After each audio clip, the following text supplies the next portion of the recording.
মন্দাক্রান্ত সেনের কবিতা অর্জুন কৃষ্ণচূড়া কথা।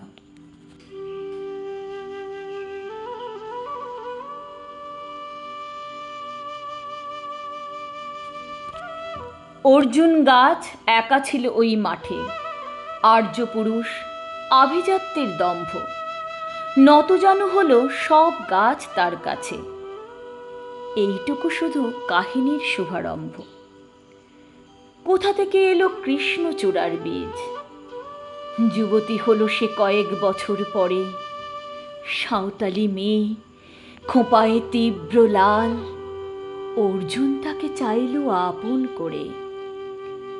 নতজানু হবে এমন মেয়ে সে নয়, বসন্তে সে তো একাই নিজেই সাজে। আর্য পুরুষে আসক্তি নেই তার, ব্যস্ত আছে সে ফুল ফোটানোর কাজে।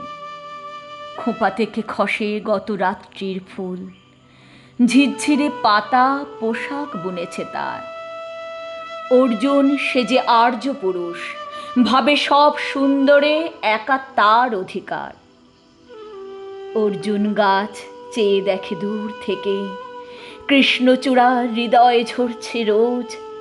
রূপ দেখে তার ধাঁধায় দুখানি চোখ, ভাবে কবে পাবে ওই হৃদয়ের খোঁজ।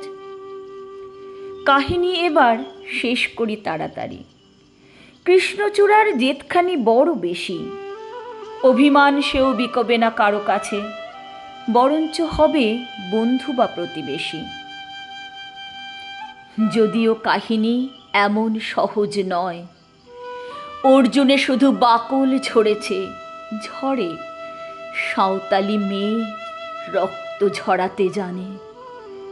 আর্য পুরুষ হার মানে অন্তরে। পরের জন্মে অর্জুন গাছ হয়ে কৃষ্ণচূড়াকে বন্ধুর মতো দেখো। আমাকে চিনতে ভুল করো না হে রিজু, রক্ত ঝরালে বাকল খসিয়ে ডেকো।